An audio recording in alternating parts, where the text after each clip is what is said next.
¿Qué es eso? La Biblia. ¿Y cómo la Biblia?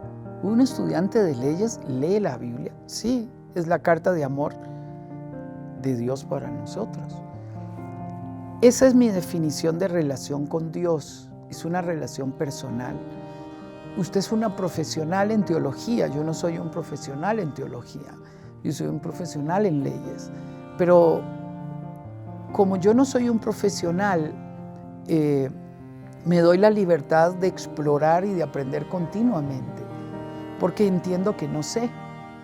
Y al no saber, tengo que descubrirlo leyendo, descubrirlo aprendiendo, descubrirlo escuchándolo. Cuando usted habla o escribe, evidencia lo que usted tiene en su corazón. Nada más. Uno entonces tiene que aprender a entender que no puede controlar lo que los demás dicen o hacen. Hola, ¿cómo están? Les saluda Esteban Porras de Enfoque a la Familia, donde ayudamos a las familias a mejorar a través de capacitación y educación en línea. Hoy está nuestro director para Iberoamérica, mi papá, Sixto Porras, teniendo una conversación íntima con una amiga que se llama Alejandra Sura. Ustedes lo han visto en programas anteriores. Y ellos quisieron conversar acerca de la historia de mi papá. Una historia de fe, una historia de temor en muchos momentos, de crisis, pero también de momentos íntimos muy alegres en la familia. Y queremos contar y compartir esta historia con usted para que esto le inspire, le ministre y ojalá usted lo pueda compartir con otras personas. Espero que disfrute de esta conversación. Don Sixto, bienvenido, muchas gracias por estar aquí conmigo. Un privilegio, claro. Don Sixto, usted, ¿cómo diría que puede hace usted en decirme Enfoque? Sixto si quiere? Ay, no, es que yo todavía como costarricense. De veras. Pero tal vez le hablo de vos. ¿Está bien? ¿De vos? ¿Está bien? Sí. Don Sixto, una pregunta. ¿Qué hace usted en Enfoque a la Familia? ¿Cómo define usted el rol que cumple acá? Ok. Bueno, ya llevo más de 25 años de ser parte de Enfoque a la Familia. Comencé como director de Enfoque a la Familia en Costa Rica. Luego el doctor Dobson entrenó un grupo de personas para que fuéramos las voces del ministerio en los diferentes idiomas, y yo tuve el honor de ser elegido por él y entrenado por él para llevar adelante Enfoque a la Familia. Entonces, ¿qué hago? Dirijo el equipo de Enfoque a la Familia. Bueno, eso creo. Otros mandan más que yo, pero ya mis hijos mandan más que yo. Entonces, sí, ya me di cuenta estando aquí. Sí, claro. No sé quién manda, pero bueno, supuestamente lidero el equipo. Y bueno, eso hago. Soy el director regional de Enfoque a la Familia. Eso significa el que dirige todo el trabajo de Enfoque a la Familia en el área de español. Entonces, todo lo que hacemos en español, lo hacemos nosotros. ¿Qué significa eso? Que antes los programas se traducían de inglés a español. Entonces, era el doctor Dobson en español. Y luego, todavía recuerdo cuando él me dijo, vamos a empezar 3 programas yo, 2 vos, y luego ya yo quedé haciendo los programas. Entonces, soy la voz oficial del ministerio. Y me acompañan otras voces, como mi hijo Esteban, que es el productor y coanfitrión del programa de Enfoque a la Familia. ¿Qué más hago? Escribo, me encanta, igual que usted, me gusta escribir. Por mi déficit de atención pensé que eso yo nunca lo iba a vivir, pero lo disfruto. Aún disfruto mis errores, porque los que somos de A cometemos muchos errores. Y uno tiene que aprender a vivir con esos errores. Cambiamos letras, leemos al revés. Y yo pensaba que en algún momento ese era un problema de lectura, hasta que me di cuenta que soy así. Pero doy conferencias, viajo 2 veces al mes a diferentes ciudades o países para dar conferencias. Todas las semanas grabo programas de radio y televisión, los podcasts ahora, ¿no? Es parte de lo que hago. Atiendo algunas reuniones, aunque esa parte ejecutiva la atiende más Daniel. Okay. Sí. Pero entonces, eso hago. Y es lindo ahora, nuestra casa matriz aquí en Colorado Springs nos invitó a venir hace algunos años.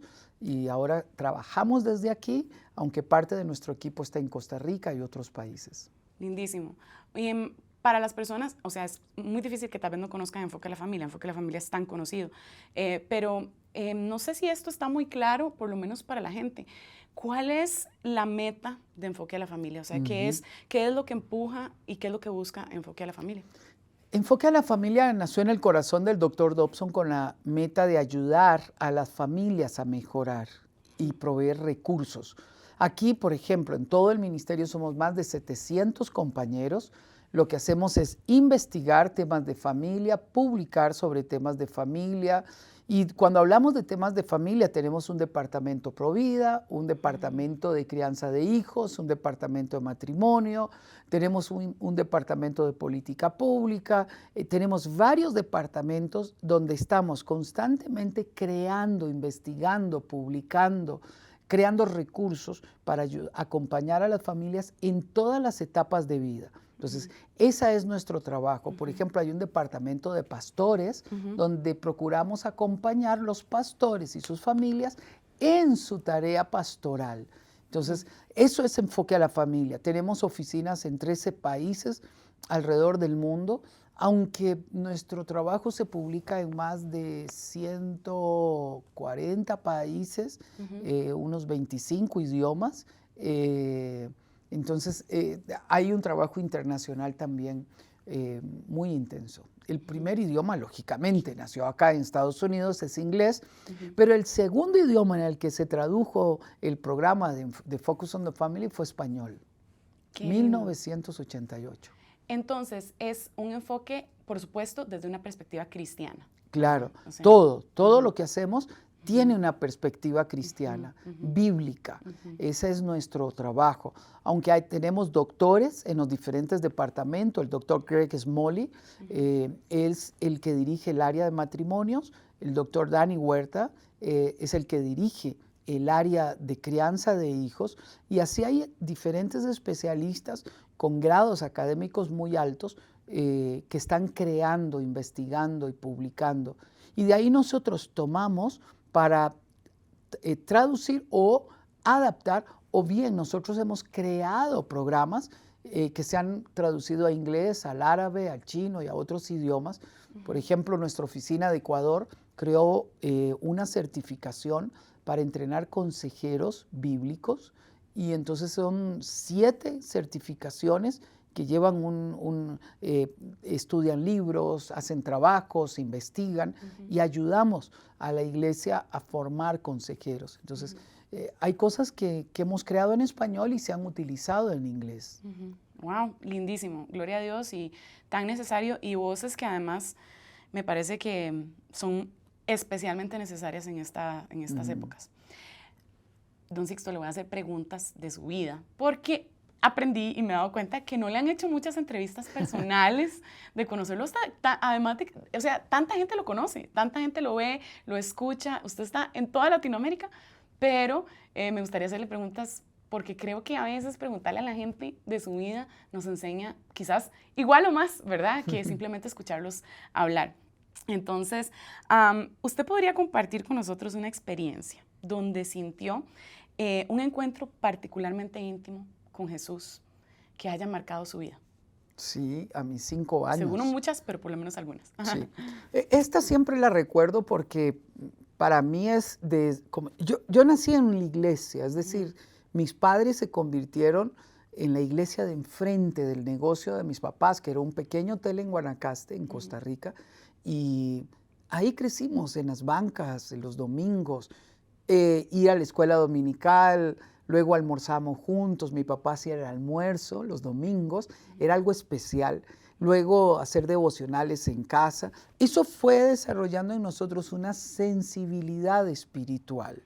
Es decir, yo recuerdo mi infancia en iglesia, era hermosa, ¿no? A los 5 años, yo estoy andando en bicicleta en el patio de mi casa y tengo una visión. Veo los cielos abiertos, veo un pueblo caminar, veo a alguien hacer así y yo me asusto. Entonces yo llamo a mi mamá, mamá, mamá, yo grito, ¿no? Y mi mamá viene, ¿te caíste? ¿Dónde te raspaste? No, ve al cielo. En ese momento mi mamá se da cuenta que yo estoy teniendo una experiencia personal con Dios. Y, ay muchacho, y yo sigo viendo la visión, luego el cielo se cierra. Y yo entiendo que es Dios hablándome a mí de lo que yo haría en el futuro. Cuando tenía 26 años, dirigí lo que en esos años se llamaban las marchas para Jesús. El hermano Pablo, un predicador del siglo pasado que admiré profundamente, iba a ser el predicador. Era una época, eso era 1985, 86, por ahí, posiblemente el 86. Y era la primera vez que convocábamos a una marcha para reunir el pueblo. Era la época de radio, no era internet, no habían celulares, no habían WhatsApp, no hay nada. Todo era una convocatoria por la radio. La expectativa eran de 5,000, 10,000 personas. Nos reunimos superior a 50,000 personas. Y en un momento, en la plataforma, yo estoy hablando y estoy haciendo así, el Señor me lleva a mis 5 años y me dice, hoy se cumple lo que te mostré a los 5 años. Cuando le escucho la voz y me dice eso, ay, sí, yo le escucho la emoción. ¿Qué le claro, hace sentir qué le hace sentirse así? ¿Qué es de esto que me está contando que toca su corazón especialmente?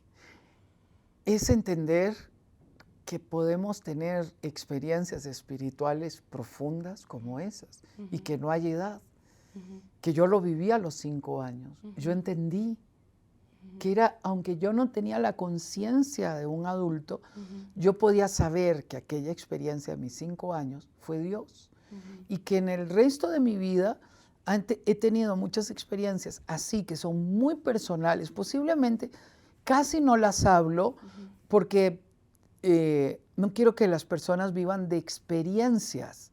Es decir, la fe no viene por experiencias. Es decir, usted puede ser sano de una lepra, de un cáncer, dar media vuelta y se le olvidó. Y no vivió la revelación de Dios. Yo he vivido esto muchas veces. Por ejemplo, estar en Israel, solo he ido una vez, me hubiera encantado ir más veces y a lo mejor un día se da ese sueño. Estar en Israel a la orilla del mar de Galilea, era una madrugada, no podía dormir, era la primera noche ahí, nos habían hospedado en ese hotel hermoso, oigo el golpeteo de las olas y comienzan a golpearse en mi mente todos los momentos de Jesús haciendo milagros, caminando, predicando, llamando a sus discípulos. Ocurrió ahí, a la orilla del mar de Galilea, la mayoría del ministerio público de Jesús. Y yo me emociono y saco mi grabadora en aquel momento para grabar el momento, porque yo podía sentir esa experiencia espiritual. Y yo grabo y no se grabó nada. Es decir, no se podía guardar en una grabadora lo que era espiritual. Entonces, cuando yo pongo la grabadora media hora después, estaba triste porque no se grabó nada. Y puedo escuchar su voz aquí adentro que te dice, donde quiera que me busques, será Galilea. Si usted me dice, momentos extraordinarios como esos son únicos, porque usted entiende, es como si el cielo se abriera y te da una revelación de su presencia. Entonces yo he vivido muchos Galileas en el baño, acostado, en un avión, viajando en el auto, estando con Helen, estando con mis hijos, porque puedo decir lo que dijeron los discípulos camino de Emaús. ¿Acaso no ardía nuestro corazón cuando él hablaba? Yo quiero vivir eso.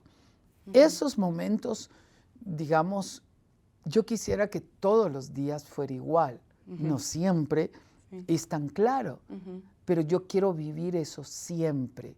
Quiero experimentarlo siempre. O una de esas experiencias chistosas. ¿Quiere ver una chistosa? Sí, dale. Iba de Costa Rica, El Salvador, a Honduras, a San Pedro Sula. Hacía escala en El Salvador. El aeropuerto tiene una particularidad, que hay un counter, un escritorio, y entra a la 15 o a la 16, o a la 8 o a la 9. Y el vuelo de Costa Rica a El Salvador, yo iba solamente un día a San Pedro Sula a predicar, regresaba al día siguiente a El Salvador a una actividad que tenía ahí. Y yo corro porque venía tarde el vuelo. y era la época donde no habían escáner para el pase de abordaje. Yo entrego mi pase de abordaje y entro, porque yo me fijé y entré. Cuando estoy sentado en el avión, oigo al Señor aquí dentro de mí que me dice, estás sentado en el avión equivocado. Y yo digo, no puede ser, no me hubieran dejado entrar. Entonces, y yo puedo escuchar su voz aquí adentro que me dice, estás sentado en el avión equivocado. Entonces yo digo, ¿cómo hago una pregunta inteligente sin que suene a ridículo? ¿Verdad? Exacto. Entonces le digo, señorita, le digo, ¿cuánto dura este vuelo a San Pedro Sula? Me dice, este vuelo va para Managua. El de San Pedro Sula es el de La Par. Y yo como si fuera un bus, bajé mi maleta y detrás del counter, ni siquiera fui al frente, entré a la otra puerta. Y yo me siento, y yo dije, wow, Señor, si tú no me dices, llego a Managua. Es decir, Y estaba... además los compromisos, toda la Todo, enseñanza, la todo, bendición todo, que iba a todo. traer si hubiese Claro. desaparecido, porque Sí. no tenía los días para Sí. cambiar vuelos, así, o tal vez. Ahí otra Sí. vez más es cuando digo, yo quiero vivir en esa dimensión. No siempre ocurre. La mayoría de las veces usted vive por la lógica, por la razón, por la inteligencia. Y Dios nos lo dio para hacerlo. Si voy de A a B, tengo que caminar 10 kilómetros, entonces camino 10 kilómetros. No tiene nada de extraordinario, pero así es la mayoría de la vida. Pero muchas veces Dios trata de formas chistosas como esas, Sí. ¿no? Y extraordinarias. Y algo que me encanta lo que está diciendo, porque es como que no cuenta tanto esto porque no quiere generar expectativas de que las personas esperen eso en su vida. Y yo podría decir lo mismo también, o sea, yo siento que yo he vivido similar, pero la verdad es que Dios hace esto con cada uno de nosotros. De vez en cuando Él como que nos da esos chispazos. Claro. Ahora, en ese interín, en los interines más bien cotidianos, en los momentos donde realmente Dios no le habla en la panza, Sí. ni le muestra en las nubes. ¿Cómo se relaciona usted con el Señor? O sea, este es el asunto. Cuando yo hablo con personas en redes sociales o trato de hablar de lo que hablo, pareciera ser que precisamente solo estamos pensando en esos momentos maravillosos. Pero hay una maravilla también en lo cotidiano y Dios está presente y desarrollamos con los años y con el tiempo una cierta sensibilidad a la realidad de que Dios está aquí, conmigo, todo el tiempo. ¿Cómo ha sido para usted eso? ¿Y qué podría decirle a las personas? Como, hey, ¿cómo puedes desarrollar más esta sensibilidad? Cuando yo estudiaba leyes, que me convertí a los 18, yo decidí llevar mi Biblia conmigo a la facultad. Entonces, era una Biblia grandota, roja, y la ponía encima. Y lo hacía intencionalmente para que me preguntaran, ¿qué es eso? La Biblia. ¿Y cómo la Biblia? ¿Un estudiante de leyes lee la Biblia? Sí, es la carta de amor de Dios para nosotros. Esa es mi definición de relación con Dios. Es una relación personal. Y en algunos momentos, creo que al principio procuraba ser muy religioso porque nos hablaban de esquemas religiosos y uno trata de cumplir los esquemas religiosos para tener relación con Dios. Hasta que aprendí que la relación con Dios es natural, es cotidiana, es dialogar. Por ejemplo, ore de determinada manera, ore de esta forma, ore de rodillas, junte las manos, cierre los ojos. Eso es orar. No, orar es hablar con Dios, es dialogar con Dios, es vivirlo, experimentarlo. He aprendido a tener una relación así con Dios, donde lo vivo y lo quiero ver siempre. Y eso me ha ayudado.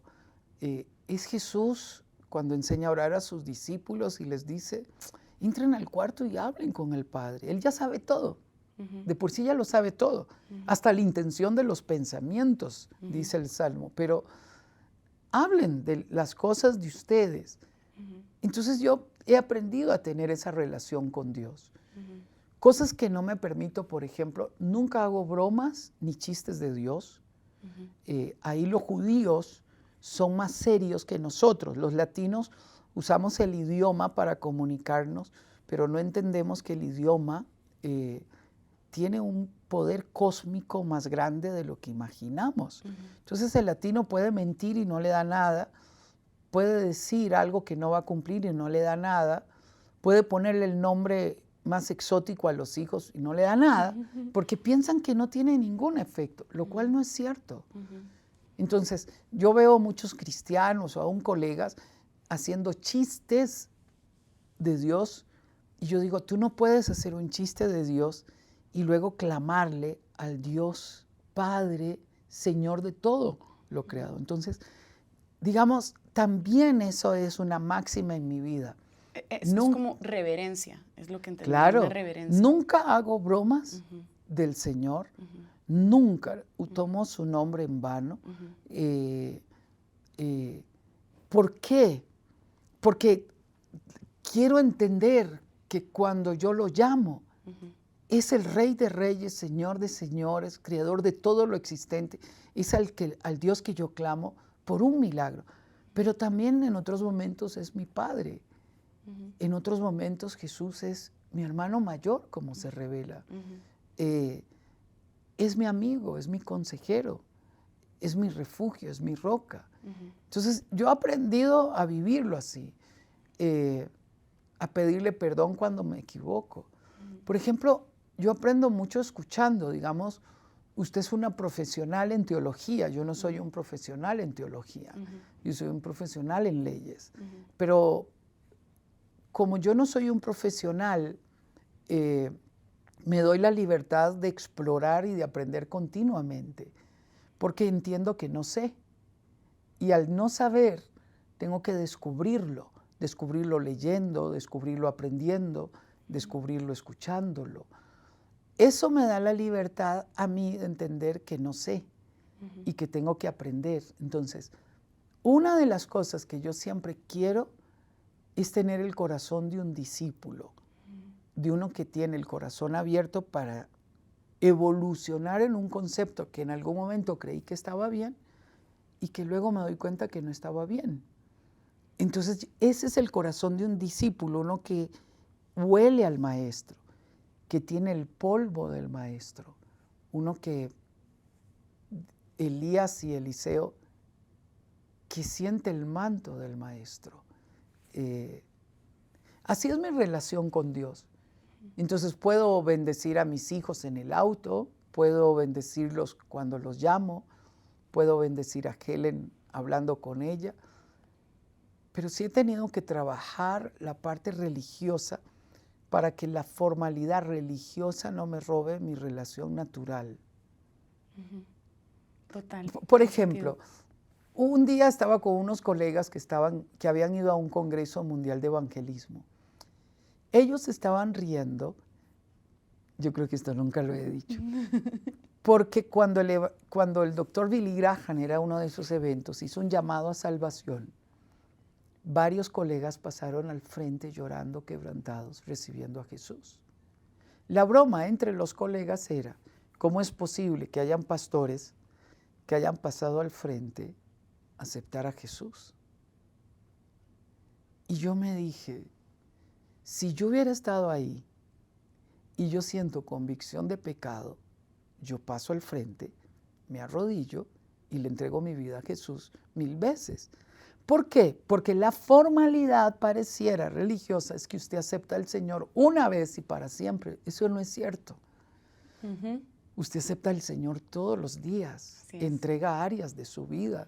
Es una experiencia natural. Ese día, por ejemplo, cuando yo oía a mis colegas reírse de los que aceptaron al Señor, yo dije, yo hubiera sido de los que hacen el ridículo frente a ellos, pero que tienen una intimidad. Entonces yo nunca quiero que la formalidad religiosa me robe mi relación personal. Me encanta esto. Qué útil. De todas las enseñanzas de Jesús, ¿hay alguna que usted considere central en su vida y que le ayude a cultivar una relación más profunda con Él? La relación de Jesús con sus discípulos. cuando Él les decía, a ellos les hablo en parábolas, pero a ustedes se las explico y se las digo tal cual. Esa intimidad de Jesús con sus discípulos, explicándoles la parábola, abriéndoles el corazón, comiendo con ellos, partiendo el pan con ellos, contando Jesús sobre la gloria que Él y el Padre tenían y que esa misma gloria Él quiere que nosotros tengamos y que Él anhela volver a esa gloria que antes tenían, son de los momentos más gloriosos para mí, porque por más que yo estimule mi imaginación, no puedo comprender la dimensión de las palabras de Jesús. Pero me habla de una expectativa, de una revelación que debe motivarnos a anhelar ese encuentro en plenitud, en un cuerpo glorificado con Él. Para mí es de los momentos más extraordinarios cuando Él habla de la relación que Él tiene con el Padre. Y normalmente lo revela en los evangelios en las conversaciones más íntimas con sus discípulos. Yo quiero eso, quiero oír su voz, quiero tener el anhelo de tener la expectativa del cielo. Y es algo que ha estado en mi corazón porque creo que hemos centrado mucho de la enseñanza en aquí y hemos olvidado el aquel lugar. Y lo hicimos, creo yo, como una reacción a que en los años 60, 70, 80 tuvimos una sobreexposición a vivir en el mañana olvidando el presente. Pero no está mal, solo que en algún momento cuando solo nos centramos en algo podemos caer en ignorar o dejar de hablar de lo eterno. Por ejemplo, hemos dejado de hablar de la segunda venida del Señor, hemos dejado de hablar de esa gloria de Dios. Y creo que podrían ser los años, podría ser no sé qué, pero estoy disfrutando entender, aún lo hablo con mi familia, el día que yo parta, el día que esté en su gloria, hablo de cómo deben seguir, qué debe de hacerse. Hablo de esto con Helen de forma natural porque quiero tener la expectativa de mi encuentro glorioso como lo revela Jesús a sus discípulos. Qué maravilloso, amén. Don Sixto, yo trabajo en las redes sociales, estoy en Instagram, YouTube, todo esto, y ahí es donde un poco como que me muevo más. Y me ha tocado interactuar con muchísimas personas de diferentes países, diferentes iglesias, denominaciones. Y además he visto, y seguramente usted ha visto en algún momento, cómo las diferencias teológicas, las diferentes formas de hacer iglesia se enfrentan en las redes. Y he pensado como, usted tal vez no está tan metido en Instagram, ¿verdad? Como otras personas, pero usted en realidad vive una red social en su vida real. O sea, usted pasa metido en iglesias todo el tiempo, de todo tipo, a donde sea que lo inviten quizás, o tal vez la mayoría de lugares a donde lo inviten. Entonces, mi pregunta para usted, usted tiene sus convicciones, las perspectivas teológicas particulares que usted maneja, la forma en que piensan que debe hacerse iglesia, etc. ¿Cómo maneja sus diferencias cuando va a diferentes lugares donde usted tal vez no lo haría igual? Y no tanto con la gente, porque creo que asumiría que con cordialidad, respeto, etcétera, que creo que aunque sea algo especial ahí, pues es bueno saberlo, pero especialmente en su propio corazón, cómo a lo largo de los años, especialmente en cosas donde usted dice, esto sí que no me parece, ¿verdad? ¿Cómo hace usted para enfrentar eso de manera que refleje al Señor y que sí, cómo el Señor también ha trabajado su corazón en medio de eso? Los cristianos somos muy exóticos, ¿no? Qué buena palabra. Y siempre tenemos diferencias en adoración, en la forma de interpretar la Biblia, en los énfasis, en las cosas judías que traemos a nuestros contextos, porque amamos al pueblo judío y en algún momento hay una tendencia a traer esas cosas judías a nuestro pueblo. Cuando yo llego a un lugar, amo la gente, amo las personas, estoy ahí y no me centro en las diferencias que yo veo. Algunas cosas son más exóticas que otras, pero me fijo en la nobleza del corazón de la gente, en el deseo de invitarme, en el respeto que tienen por Enfoque a la Familia y que nos han invitado. Nunca entro en temas teológicos que sé que significan elementos diferenciadores. Por ejemplo, en una ocasión me invitaron un grupo de pastores grandes, muy serios, y la pregunta era si yo estoy de acuerdo en el divorcio y en el nuevo matrimonio. Y eran de diferentes iglesias. Bien controversial. Es una pregunta muy controversial. Y yo les dije, miren, les digo, ustedes no pueden traer a alguien para que responda algo que ustedes tienen que responder por ustedes mismos. Aún entre ustedes mismos pueden tener diferencias, pero no es correcto que yo dé mi posición teológica en una iglesia donde yo soy invitado. Y esa fue mi respuesta. No podía pasar de ahí. Porque en Enfoque a la Familia nosotros tenemos claro que nuestra misión es ayudar a las familias. No hacer una exposición teológica, porque la exposición teológica le corresponde al pastor y es particular en cada iglesia. Entonces, hay temas en los puntos teológicos donde no entramos. Entonces, por ejemplo, nunca me doy la libertad de juzgar la vida de nadie, nunca, porque Jesús dice que yo tengo una viga que no me permite ver bien. Y lo único que Él me permite hacer es juzgar mi vida. Lo que la Biblia es clara es que me obliga a juzgar el mensaje de las personas y a diferenciar en si eso es bíblico o no. Pero el que yo juzgue el mensaje no me da derecho a juzgar la persona. Por ejemplo, con mucho dolor yo veo hoy en las redes sociales personas lastimadas emocionalmente juzgando la vida de otras personas. Y digo lastimadas emocionalmente porque solo alguien herido lo hace, alguien sano no lo hace. Y lo han tomado como un ministerio, no creo que sea un ministerio porque no está en la Biblia.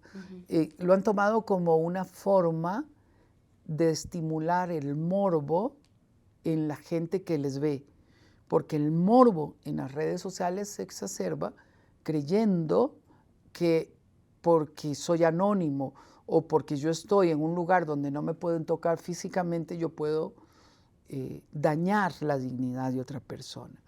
Cuando yo veo eso, a mí me duele. Un día escuchaba a un pastor decir, y fui a una iglesia, y yo no entiendo cómo en esa iglesia, y escuché el mensaje, cómo en esa iglesia se llaman cristianos porque no lo son, porque la teología de ellos está equivocada. Y a mí me dio un escalofrío tan profundo cuando yo escuché esa observación de otros colegas. Y esto me lleva a la esencia del Evangelio. Fíjate que Jesús, hablando con sus discípulos, les dice, cuando ustedes sean uno, el mundo creerá. Y yo dije, ¿cómo va a creer el mundo si nos oye a nosotros mismos despedazarnos entre nosotros mismos? ¿Qué va a pensar la gente que no es cristiana y nos escucha? Para mí es muy seria la unidad de la iglesia. Es un tema superlativo. No significa que Pablo y Bernabé no hayan tenido un pleito no pequeño, tuvieron un pleito no pequeño, por la diferencia de Juan Marcos. Él nos traicionó, no va. Y Bernabé dice, sí va. Bueno, dividámonos. Tú vas por un lado, yo voy por otro lado. Está bien, pero Pablo era un visionario, Bernabé era un pastor. Y Bernabé vio en Pablo lo que nadie vio. Por eso fue y lo buscó en Tarso y se lo trajo a Antioquía y lo pastorea y lo impulsa al ministerio. Bernabé tiene una visión diferente. Significa que no tengamos conflictos, no pequeños o grandes conflictos o grandes diferencias, o cuando Pablo en Gálatas exhorta y dice, oye, ustedes se comportaban y comían con los gentiles, pero vienen los de Jerusalén y se apartan, no sean hipócritas, le dijo a Pedro y a los que estaban ahí, no sean hipócritas. Eso está bien. O sea, vamos a tener esas diferencias. Hay muchas formas de pensar. Yo tengo el derecho para mí de expresar mi criterio, pero no tengo el derecho de poner en balanza la fe de otra persona. Yo tengo el derecho de decir, no estoy de acuerdo con esto, pero yo no puedo decir que no es cristiano, porque con la misma vara que yo mida, seré medido. Y yo tengo que, a eso le tengo un gran respeto, porque Jesús lo dijo. Yo no puedo poner en balanza la fe de los demás. Todo esto para decirte que cuando llego a un lugar respeto las diferentes maneras de adoración, aunque no esté de acuerdo, o en una ocasión me dijeron, el pastor, la esposa del pastor me dijo, no estoy de acuerdo con eso que usted está diciendo. Era una iglesia enorme, linda, pero nunca habían tenido un congreso de familia y de familia no manejaban a profundidad la aplicación bíblica al tema de familia. Y entonces ella tenía una concepción. Y yo le dije, pastora, 1000 disculpas, intentaré no decirlo. Claro, se me volvió a salir, ¿no? Pero era un tema medular, porque era un tema de perdón, restauración y qué significa ser restaurado. Pero es la única vez que me ha ocurrido. Pero sí he ido a muchas iglesias y es lindo, yo disfruto, respeto cada lugar donde yo voy.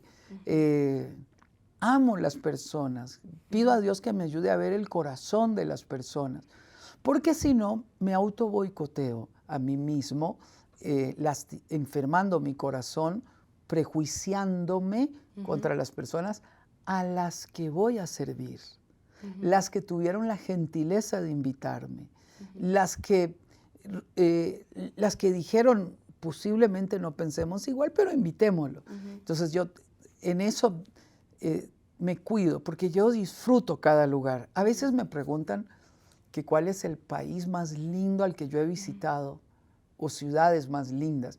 Y esa es una pregunta muy difícil de responder, porque yo encuentro belleza en cada lugar donde yo voy. Y yo quiero ver esa belleza. He aprendido a disfrutar eso. Me encanta. Ahora, y algo que, ¿verdad?, que a mí me parece que complementa mucho lo que dices es que es, por ejemplo, cómo habla Pablo, por ejemplo, a los corintios y les dice, a sáquenlo de entre ustedes, ni se sienten a comer. Pero Pablo le está hablando a una iglesia y está hablando a una comunidad que conoce a la gente en la que está, ¿verdad? Y que están viviendo la vida juntos y están trabajando la disciplina bíblica. No es lo mismo que llegar de extranjero a cualquier lugar o ver en redes sociales a una persona que dice X o Y, yo no estoy de acuerdo, y juzgar toda su vida a partir de eso. Esa es ya, estoy extrapolando textos, creo yo, que se utilizan mal, que están en un contexto de iglesia para aplicarlo y decir, no, es que Pablo dice que hay que denunciar al pecador. Bueno. Y habría que ir al concepto completo. Número 1, voy y busco a la persona. Se lo digo directamente. Si yo lo digo en redes sociales sin ir y buscar a la persona, es un chisme y el pecador soy yo. Amén. Y yo tengo que entenderlo claro. Si el otro día yo oí un pastor que se puso a criticar una iglesia porque facilitó las instalaciones a una entidad de gobierno. Entonces la criticó, se están vendiendo, esos son dineros, lo otro, y juzgó la iglesia. Cuando yo leí eso, a mí me dolió profundamente. Y la iglesia sacó un comunicado. Lo que se expuso, la persona que vino, es una situación particular de las personas que nos solicitaron el lugar. Y punto. No estamos avalando lo que y lo hicieron muy bien. Entonces yo hice la pregunta. ¿Usted fue directamente a expresarle al pastor o a preguntarle lo que ocurrió? No, él sacó un chisme. Eso se llama chisme, se llama bajeza, se llama insensibilidad, se llama herir el cuerpo de Cristo. O sea, y uno tiene que entenderlo. El consejo directo es, si yo veo que mi hermano está haciendo algo que a mí me parece que no está bien o yendo en un peligro, yo voy y le busco. Le hablo personalmente. Número 1, terminó mi función. Si hizo algo, no hizo algo, no es mi responsabilidad. Yo ya cumplí, número 1. Número 2, pero si yo soy la autoridad de esa persona, como Pablo, en esos casos, yo tengo la responsabilidad de tomar decisión. Por ejemplo, en una iglesia un pastor me dijo, este fulano está seduciendo a mis jóvenes y ya hay varias jóvenes que me dicen que han terminado en la cama con él. Tengo que expulsarlo. Es un depredador sexual. Yo le dije, es tu obligación expulsarlo, porque ese es un lobo vestido de oveja que está dañando el cuerpo de Cristo. Claro. Ahí aplica ese principio. Y yo mismo le dije, estás en lo correcto, porque si usted no hace eso, este depredador sexual va a dañar la grey del Señor. Me explico. Pero eso es diferente a que yo doy mi criterio de otra iglesia en público. Eso es una cobardía. Totalmente. Me da temor del Señor escuchar esas palabras y me hace pensar como, wow, tengo que observar mejor cómo hablo también, cómo pienso, cómo me dirijo, incluso en las mismas redes sociales. Seguramente he dicho cosas que no debía haber dicho porque no estoy pensando de esta manera tan celosa de la unidad de la iglesia, y creo que eso es tan importante y retador para todos los que escuchamos esas palabras. ¿Cómo ve usted el futuro de la iglesia en Latinoamérica y cuáles creen que son los mayores desafíos que estamos viviendo ahora los latinoamericanos? Yo creo que la iglesia mundial, más que los latinoamericanos, podemos generalizar porque hoy vivimos en un mundo globalizado, en un mundo donde las fronteras físicas se rompieron, ya no existen. Es decir, hoy podemos escuchar a alguien que nos habló en Europa, en Canadá, en Argentina, y ser edificados, o escuchar una noticia que pasó al instante. Entonces, uno tiene que entender que el reto más importante de la iglesia hoy es resistir el elemento ideológico. Nunca hemos sido tan atacados en el mundo moderno como hoy, porque vendieron la conciencia por ideologías enfermas. Como dice Pablo en 2 Corintios, son los últimos tiempos. Hombres amadores de sí mismos, contra los valores, queriendo oír fábulas, se han apartado de la verdad, son egocéntricos, están en contra de los padres. Hoy vivimos un sistema ideológico que está enfermando la sociedad. En el pasado la educación, el cine, la música, en algún sector ayudaba y coadyuvaba nuestro trabajo de familia y de la iglesia. No, hoy vivimos en un mundo enfermo, en un Sodoma y Gomorra. Quieren pervertir la sexualidad de nuestros niños, quieren quitarle la paternidad a los padres.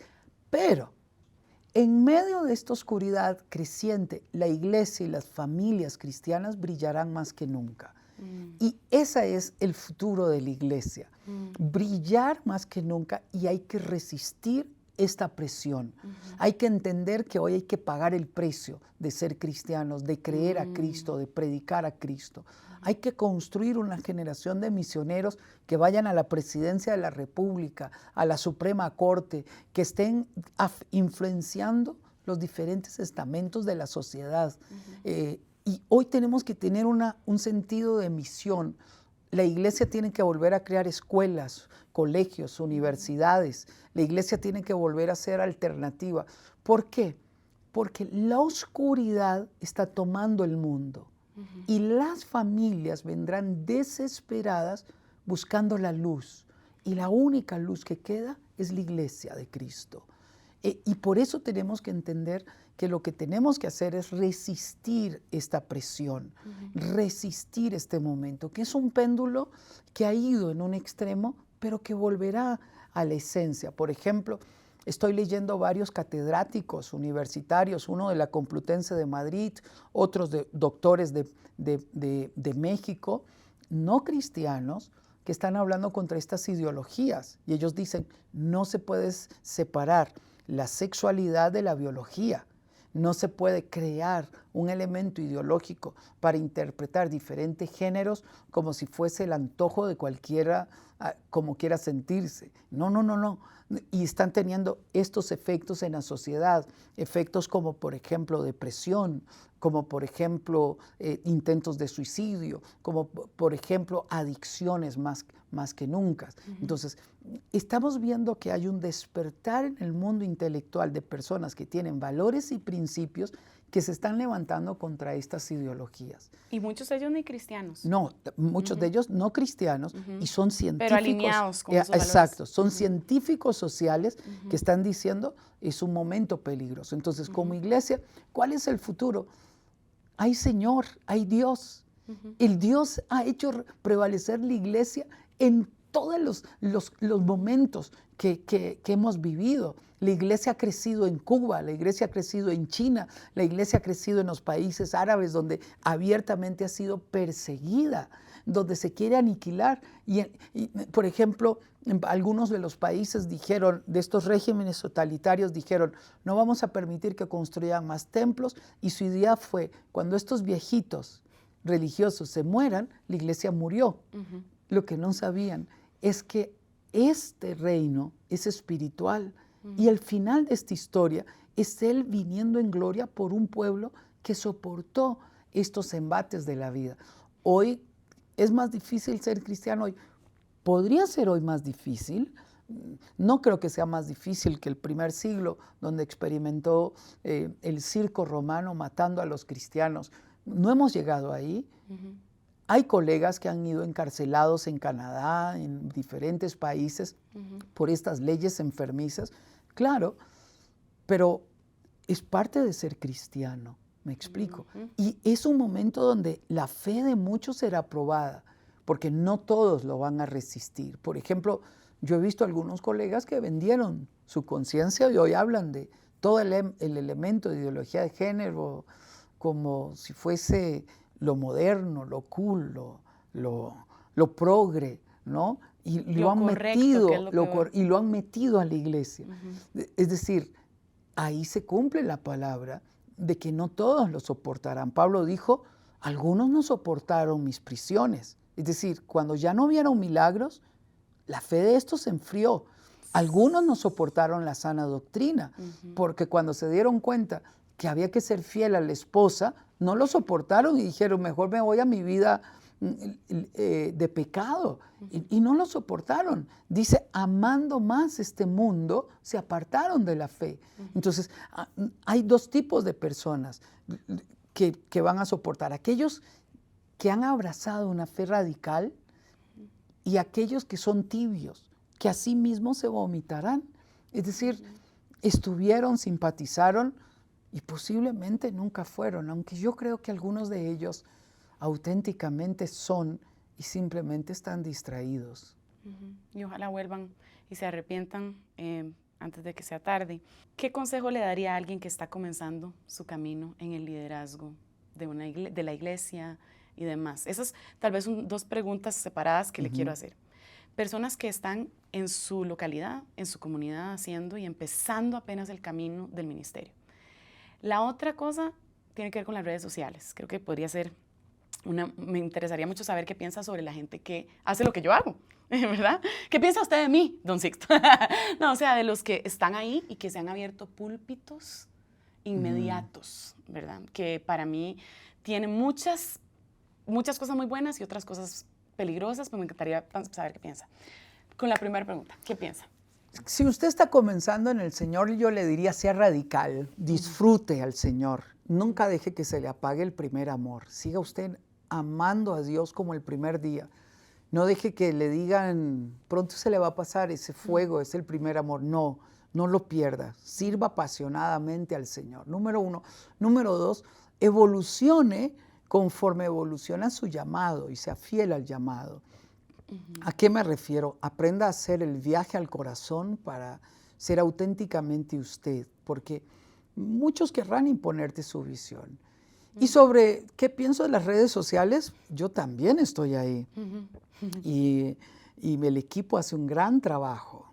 Yo hablo, predico, enseño y el equipo utiliza las redes sociales. Las redes sociales es una plataforma extraordinaria para poder influenciar positivamente a los demás. Entonces, es una plataforma más. ¿Cuál es el problema?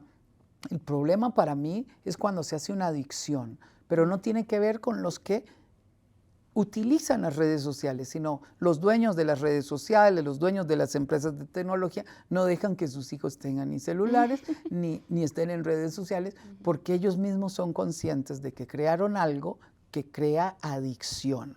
Entonces, todos tenemos que aprender a hacer ayunos del siglo XXI. Y un ayuno del siglo XXI es un ayuno de redes sociales y un ayuno de celular. Apague su celular un día. Un día dije esto y alguien me dijo, uy, no, yo siento ansiedad si la apago. Principio de adicción. Usted ya tiene una adicción, entonces controle su adicción. El problema de los deseos humanos es que nunca serán satisfechos. Es decir, la plenitud, yendo por los deseos, por las emociones, nunca encuentran la plenitud que estamos buscando. No es la satisfacción del comer por comer, de ver por ver, no. Entonces, si yo no aprendo a dominar mis deseos, mis emociones, yo puedo caer en una adicción. Entonces, ahí es donde todos, no solo los niños, los jóvenes, los abuelos ahora, todos, tenemos que aprender a manejar nuestra adicción a las redes sociales. Entonces, yo tengo que dimensionarlo correctamente.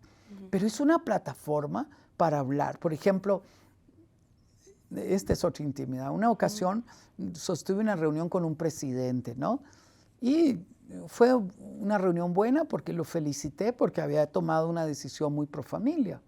Y se me ocurrió publicar en las redes sociales la foto con ese presidente. Y llovieron las críticas, se vendió, y jamás yo pensé que usted entrara en la política. Y dieron. Yo llegué a la oficina, luego publicar la foto y todos estaban muy asustados por todos los comentarios negativos. ¿Qué hacemos? Nada, tranquilo. Mañana voy a publicar algo. Entonces, al día siguiente publiqué una frase. Cuando usted habla o escribe, evidencia lo que usted tiene en su corazón.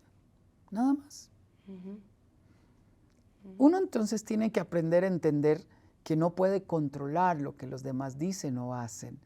Usted, cuando escribe, cuando habla, evidencia lo que tiene en su corazón.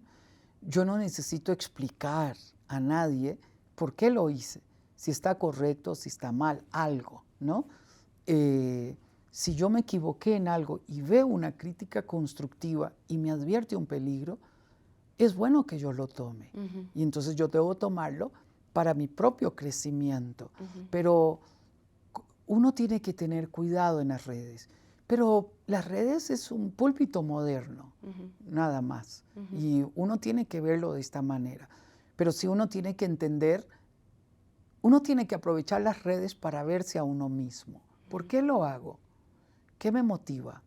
Por ejemplo, alguien podría decir, me motiva a hacer dinero. Por ejemplo, esa es una carrera moderna. Muchos quieren ser influencers, ¿no? Y yo les pregunto, ¿qué es eso? ¿De qué me estás hablando? De lo único que me está hablando es de los millones que se imaginan que van a ganar subiendo videos tontos, estúpidos o buenos o inteligentes. Yo tengo que tener cuidado de entender de que no hay trabajo fácil.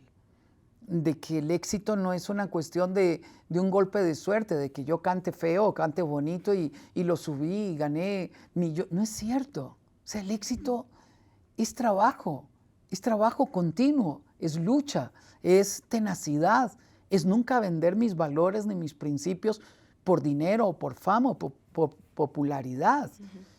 La otra trampa de las redes sociales es nunca compararse, porque nadie publica la foto natural y fea en redes sociales. Todas las fotos ahora, la mayoría le meten filtros y todo, y usted luego que conoce el personaje se pega un gran susto y dice, pero este no es el que yo vi.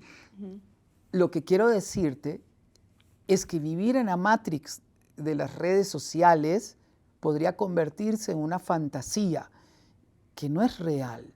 Entonces uno tiene que tener cuidado en creer que usted por tener 1000 amigos o 1000 seguidores o 1000 personas que le ven, usted tiene 1000 amigos. Esos no son amigos, esos son contactos virtuales.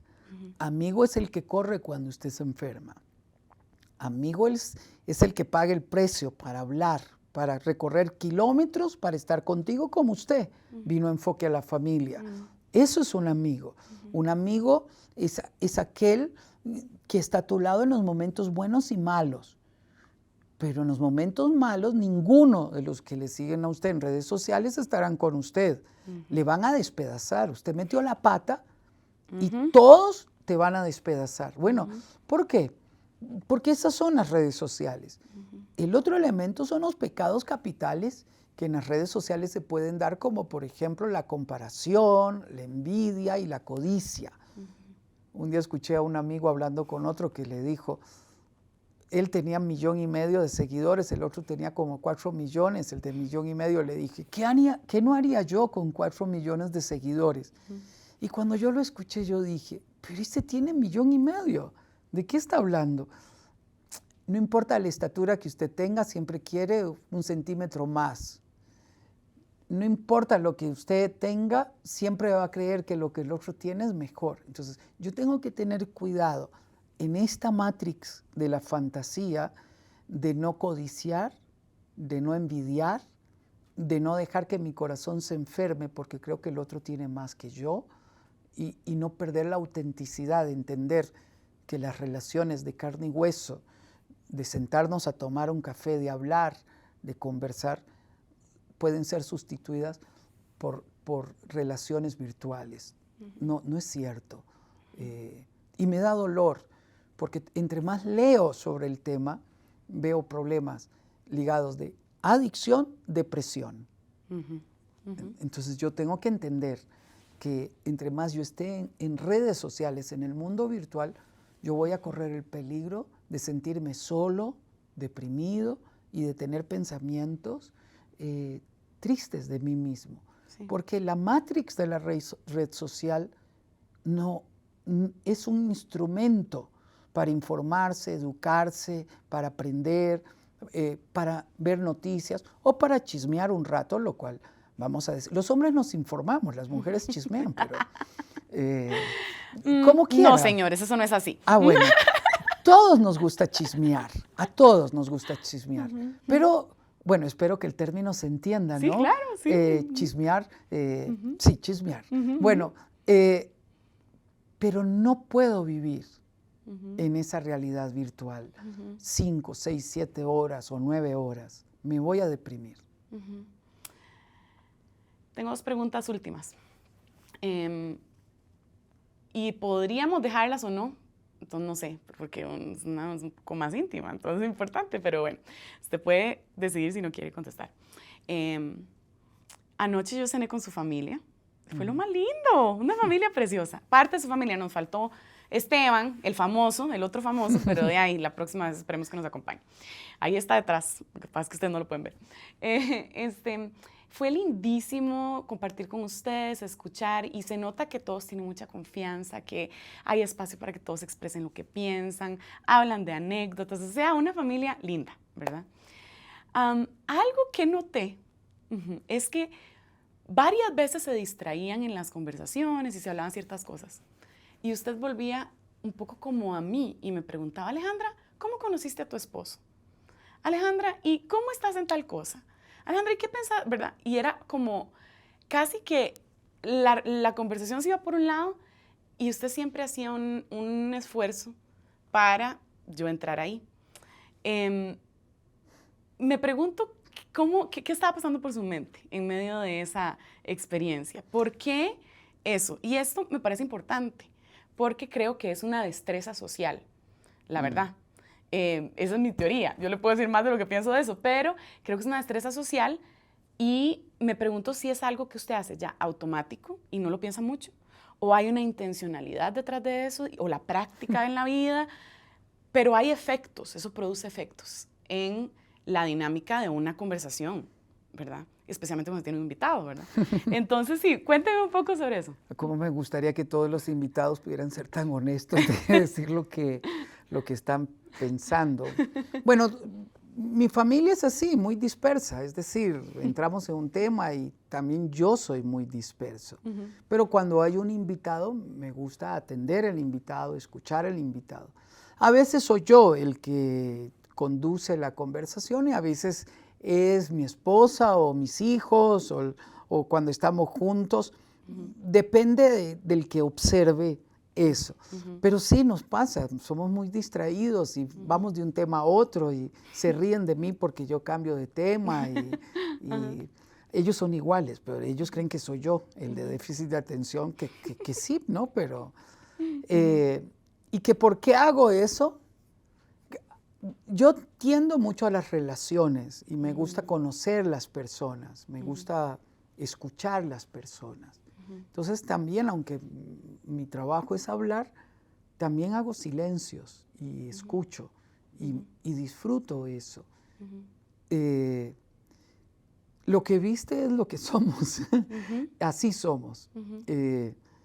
A veces más intensos, a veces me preocupa que mis hijos comiencen a hablar y discutir delante de otros. Eso me da pena también, pero pienso que a todos nos pasa, y no es que están peleando, están discutiendo acaloradamente un tema porque son intensos, apasionados, ¿no? Yo pienso que así somos, ¿no? Yo cosas que noto, que pienso, ¿verdad? Me recordó mucho, bueno, otra cosa que me pareció interesante en esa dinámica es que usted habló varias veces y alguien en algún momento le interrumpió. Porque eso pasa mucho en las familias y es muy normal. Yo no lo veo como una falta de respeto necesariamente ni nada por el estilo, es la dinámica que tenemos y cuando nos tenemos mucha confianza, pues no lo tomamos muy a pecho, ojalá, ¿verdad? Pero hay gente que sí lo toma muy a pecho y especialmente cuando el patriarca familiar, ¿verdad? Es interrumpido, tal vez esa persona podría sentirse muy ofendida o no lo dejan hablar. A mí me parece muy interesante, pero en realidad de la persona, yo creo que el que menos habló, tal vez fue usted, don Sixto. A mí me emociona hablar con usted, porque yo quiero oír todo lo que usted tiene que decir, yo quiero aprender todo lo que pueda, quiero sacar todo lo que pueda, ¿verdad? De eso. Y al final se habló de todo, ¿verdad? Y yo incluso pensaba, qué interesante, ¿verdad? Cómo aquí hay tanta sabiduría de una persona y aún así a veces se interrumpe y tal vez iba a empezar a hablar usted algo a decir muy importante, que yo veía muy importante y de pronto alguien, pero ahí metía la cuchara, como pasa, ¿verdad? De nuevo, en las familias. Muy normal, nada malo en mi opinión. Pero lo que me impresiona mucho y lo que noté es que usted simplemente guardaba silencio, escuchaba a la otra persona y seguía, ¿verdad? Con eso. O sea, a mí me dio una imagen muy parecida, me puso a pensar mucho en un ejemplo que conversamos en una entrevista.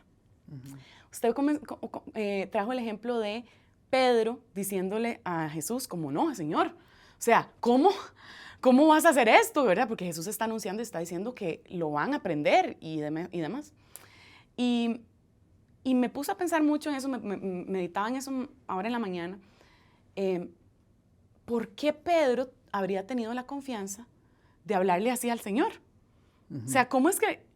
Y me pensé, seguro el Señor era un poco como Don Sixto, o al revés. Don Sixto está siendo más como el Señor, espero. ¿verdad? Amén, exacto.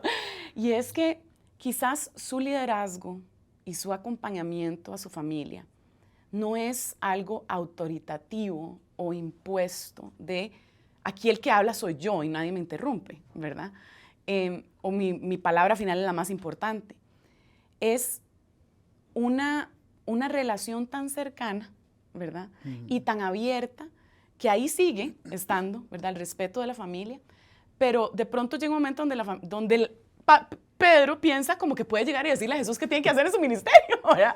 Y ahí es el momento donde Jesús le dice, hey, un momento, no, ¿verdad? Yo estoy segura, y no sé, lo sé porque Daniel justamente me estaba contando, recién su hijo Daniel, ¿verdad? Me estaba contando un ejemplo de un momento donde usted tuvo que decirle, hey, aquí vamos a poner un límite, ¿verdad?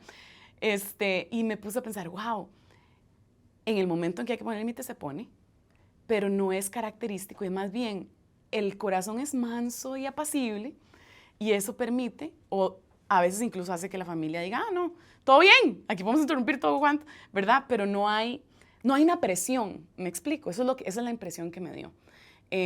Tal vez usted no tiene que decir mucho, pero yo puedo decirle mi apreciación de cómo luce un liderazgo, ¿verdad? Y un hombre que ama al Señor en medio de su familia, ¿verdad? Y que lo hace sin tener que hacerlo evidente o imponerlo.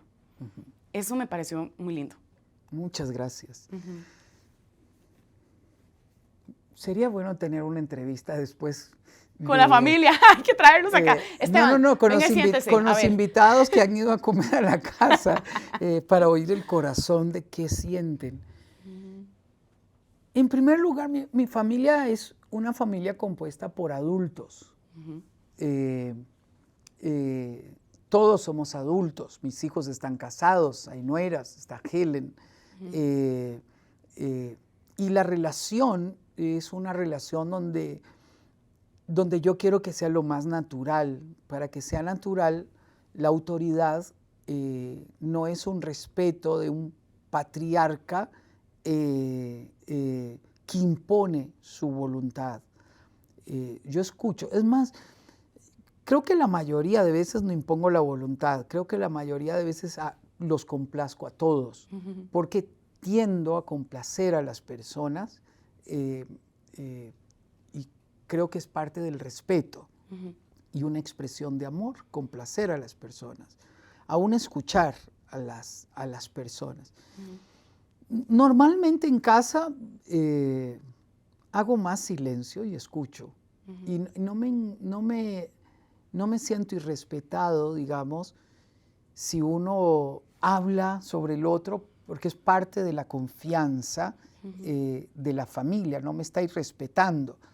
Digamos, si me humillan o me irrespetan no validando algo, o creo que debo terminar la oración que estoy diciendo, puedo pedir, permíteme terminar, y los otros van a hacerlo. O sea, eso también puede ocurrir.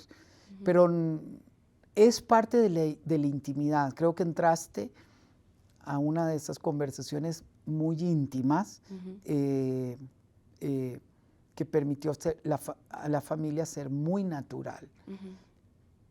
Posiblemente en otras comidas todos cuiden más su postura, pero te dieron un lugar de confianza. Muy privilegiado, sí. De verdad y eso que sí. Creo que ocurre cuando hay ese nivel de confianza. Igual pueden verse los errores o los aciertos, depende cómo cada persona lo quiera interpretar. Pero yo disfruto mi familia, disfruto esa forma de ser. Hay cosas que mejorar, claro, hay cosas que mejorar. En algunos momentos he dicho, no, esto no es así. Ustedes tenemos que hablarnos con mayor respeto o no debemos de cruzar esta línea. O, por ejemplo, yo le he dicho a mis hijos, tengan cuidado cuando están con otras personas, cuando hablan de temas, tienen que respetar a la persona y aún cuando ustedes estén, háblense bien. Entonces, es algo que he insistido. Voy a contar algo más íntimo todavía. Mis dos hijos trabajan conmigo en el ministerio, trabajamos juntos. En algún momento cuando Daniel recién llegó, en algunas reuniones, él, papá, esto y lo otro y lo otro y lo otro. Ese es el cuento que me contó. Sí. Sí, Entonces yo lo llamé aparte y le dije, mira, le digo, Entonces usé una comparación, le digo, ¿vos imaginás a Ken, que es nuestro segundo de a bordo, hablándole así a Jim, nuestro presidente de Focus on the Family? No, bueno, es igual. Vos no podés hablarme a mí así, yo soy tu jefe. Yo soy tu papá, pero yo soy tu jefe. Y vos tenés que respetarme siempre, en público y en privado, tenés que respetarme. ¿Por qué él me habló así? Porque trajo la confianza de la casa al trabajo, ¿no? Entonces, 2 o 3 veces tuve que llamar la atención hasta que él entendió que es una relación de respeto, ¿no? Entonces, ¿por qué cuento esto? Porque es muy natural, digamos, esposos trabajando juntos o padres e hijos trabajando juntos. Es muy natural que por el exceso de confianza nos faltemos al respeto. Y eso no debe de darse. Eso lo he corregido. Igualmente les he dicho a mi familia que si yo les falto el respeto, me lo digan. Y yo tengo la obligación de pedir perdón. Y me lo han dicho. Entonces, yo he pedido disculpas para mejorar. Porque yo creo que la convivencia de la familia debe ser lo más natural y agradable posible. Esto sí ha sido íntimo. Ah, sí, ¿verdad? Qué lindo. Nadie ha llegado como nosotros hemos llegado a esta exclusividad, amigos. Qué lindo. La última pregunta, don Sixto. ¿Usted le ha pegado un vistazo al libro No desperdicies tus emociones, escrito por Alejandra Sura?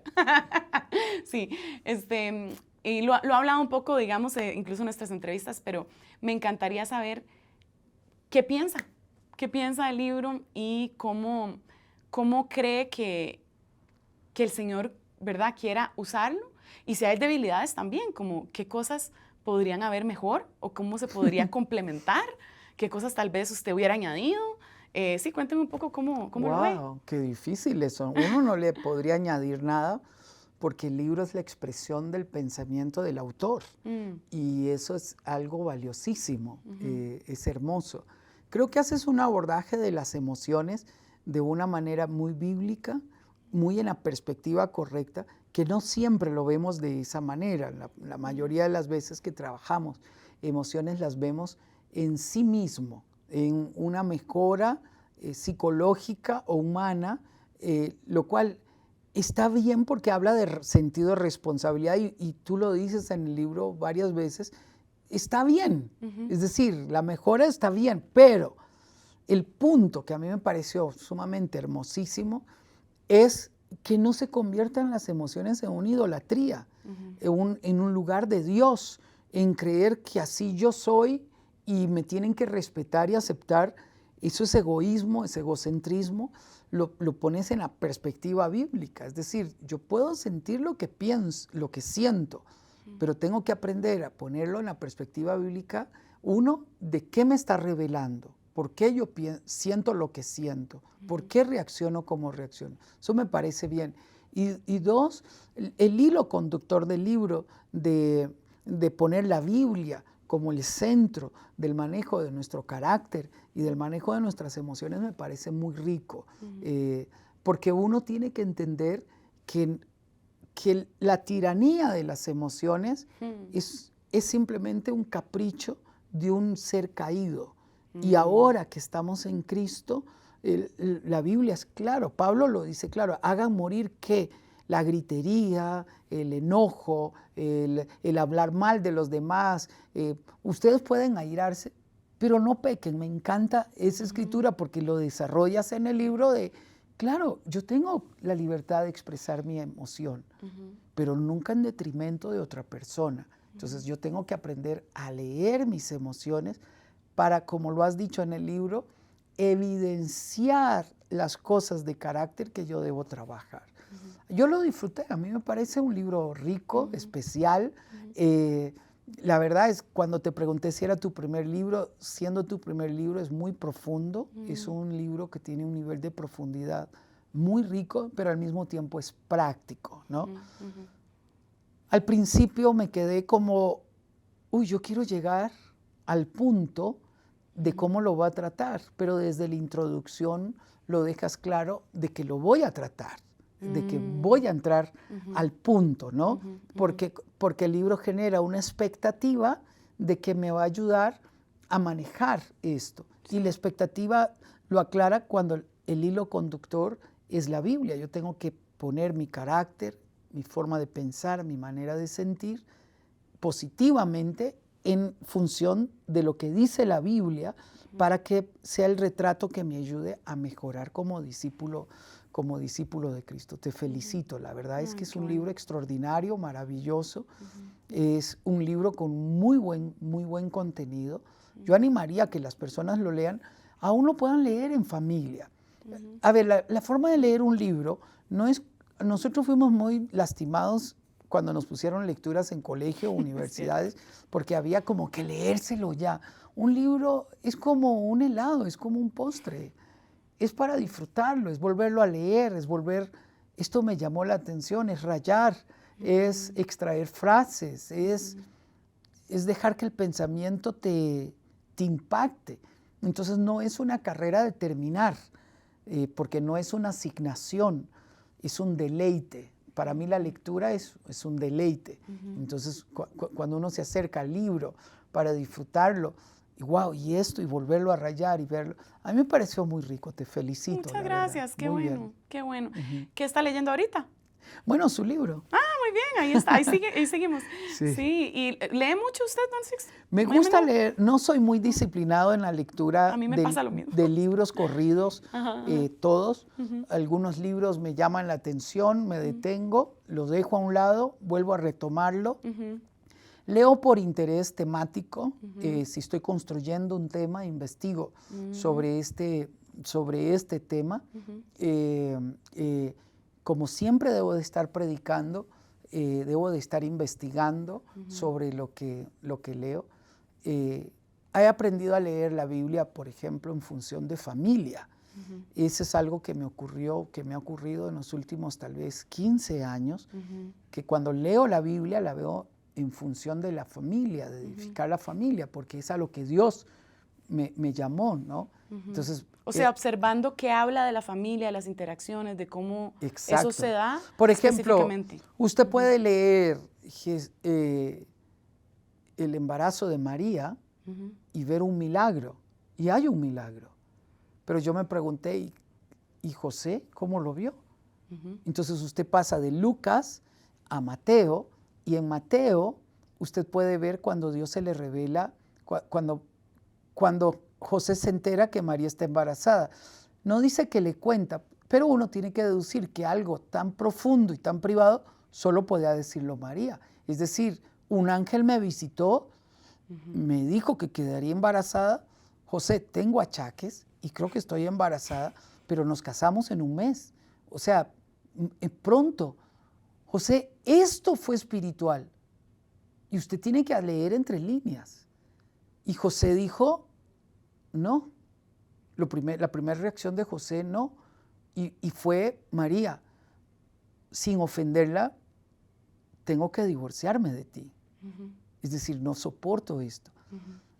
Y yo me imagino todos los pensamientos de José. María, muéstrame un ejemplo bíblico de donde el Espíritu Santo embarazó a una mujer. No hay. Es decir, en derecho diríamos no hay jurisprudencia. Muéstrame en la ley que yo debo de aceptarte. No, la ley dice que usted fue adúltera y que debe morir apedreada. Eso es justicia, entendiéndola la aplicación de la ley. Y tú me dices que un ángel se te apareció. O sea, ¿cómo? Dice que esa noche José se va a dormir y en el sueño el ángel le habla y le dice, no temas recibir a María porque lo que en ella hay del Espíritu Santo es. Y ahí hay unas lecciones tan profundas del matrimonio, tan especiales del matrimonio. José decide obedecer la orden del ángel y se casa con María. Pero viene una contención. Van de luna y miel, pero no hay luna, pero no hay miel, sino hasta que nace el niño. Eso es de un hombre muy hombre, que eligió sacrificar sus deseos humanos con tal de amar a su esposa. Y yo dije, Dios mío, ese nivel de carácter, solo alguien muy consagrado a Dios. Es la única manera de edificar un matrimonio. Entonces dice ahí algo que tal vez nadie ve y dice, y José tenía un corazón justo. ¿Qué significaría lo opuesto a justo? Un corazón herido, insensible, prepotente. Y yo digo ahí, solo para mantener un matrimonio, solo puede lograrlo quien tenga un corazón justo y puro, como José. Bueno, así he aprendido a leer la Biblia, ¿no? Entonces, me fascina la escritura porque veo ahí en la Biblia tantos ejemplos, tantos errores. Por ejemplo, Abraham aceptando la sugerencia de Sara de acuéstese con mi criada, lo cual era permitido por cultura, aceptado, legal, correcto. No había nada incorrecto, no había un pecado. Pero fue un error que tuvo consecuencias históricas. Bueno, cuando yo veo eso, aún lo correcto, lo aceptado, lo normal, podría ser un error. Entonces yo tengo que aprender de eso. Me encanta la escritura. Yo veo en la Biblia tanta riqueza, pero tantísima riqueza para aprender a vivir. Bueno, estas son mis experiencias íntimas con Dios. Me encanta eso. Me pone a pensar mucho en José y cómo es interesante que una vez que José obedece al Señor, una vez que le empieza a hablar el ángel, es a José quien Dios se dirige durante todo ese trayecto. Es interesante. Claro, sí. Él no le vuelve a hablar a María. Es a José a quien Dios sigue dirigiendo. Ve para acá, haz esto, para Egipto, Y es como, mira cómo el esposo tiene esta bendición de poder estar en intimidad con el Señor para guiar a su familia y pastorearla, ¿verdad? Es hermoso. Usted nunca lee en la Biblia que dice que José fue el padre adoptivo de Jesús. Fue el padre. O sea, usted se imagina el momento en que José le dice a María, cuando está embarazada y en algún momento que se tropeza María o algo, cuidado con mi hijo. ¿Te imaginas como mujer que este esposo que se va a casar contigo, que no es el padre del niño, te dice mi hijo? No, esos momentos íntimos, cuando uno lee la Biblia con sentido de familia humano, uno puede dimensionar las grandes expresiones de amor que hubo ahí. Así me pasa cuando leo a la luz de la consejería bíblica, del corazón, de las emociones, ¿verdad? Al escribir el libro, por ejemplo, ¿verdad? Leerlo a la luz de algo que tal vez el Señor me está moviendo, a vos, a mí, a las personas a todos los creyentes, ¿verdad? O sea, el Señor nos pone una pasión y tal vez ir a la palabra buscando observar esos aspectos es uno de los mejores tips de lectura bíblica que he escuchado. Claro. Me encanta. Don Sixto, qué lindo. Bueno, yo podría aquí hablar 3 horas más, pero no voy a usar ya más de su tiempo, pero muchas gracias. De verdad que esto ha sido edificante para mi corazón, una bendición, un privilegio y espero que también para las personas que nos acompañan. Muchas gracias a ti y gracias a usted también por acompañarnos. Hoy de verdad vino a la intimidad de Enfoque a la Familia y de mi familia y mío. Y la verdad es que así de sencilla es mi vida. Y siempre he elegido, he querido que mi vida sea sencilla, no complicada. No es nada enredada. Gracias a Dios. Hermanos, amigos, friends, les recomiendo por favor que vayan al canal de Enfoque a la Familia si quieren aprender más sobre dinámica familiar, cómo lidiar con las cosas difíciles. Hay mucha riqueza. Escuchar a Don Sixto siempre es de bendición, entonces se los recomiendo. También él ha escrito múltiples libros, entonces, de la crianza de los hijos. ¿Qué más? Don Sixto ha escrito He escrito sobre cómo enfrentar momentos difíciles. Ese lo escribí en la pandemia, disfruté escribirlo. Cómo elegir sabiamente en el amor para los jóvenes o los padres que quieran hablar con sus chicos para enseñarles a amar. Un tema del que no hablamos y que es indispensable que nosotros conversemos con nuestros hijos.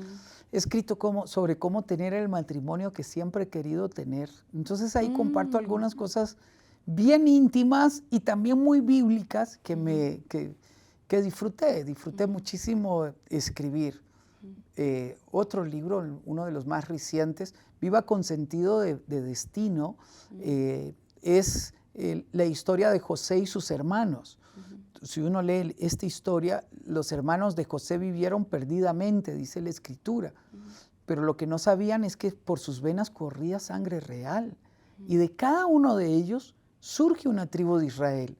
Es decir, naciendo para la grandeza, vivieron como personas ordinarias. La vida de José fue diferente, porque José tuvo un sueño vago como el mío que conté, que nunca interpretó José. Quienes le interpretaron fueron sus hermanos. Pero José entendía que había un plan de Dios. Y José vivió como alguien de la realeza, siendo un esclavo, siendo un privado de libertad, vivió, se comportó como un hijo de Dios. Ese libro disfruté de escribir porque uno tiene que elegir cómo quiere vivir, como un ordinario pecador o como alguien que sabe que Dios tiene destino con él. Son algunos de los que he escrito. El primero que escribí, lo escribí con mi amigo Rob Parson, un especialista en temas de familia inglés, sobre pródigos, cómo amar un pródigo, traigamos a los pródigos de regreso al hogar. Y todos estos libros ya están en la mayoría en audiolibros, ahí en Enfoque a la Familia, en el canal de YouTube de Enfoque a la Familia. Don Sixto, nada más, muchas gracias por estar Un gusto, aquí. un privilegio. Gracias.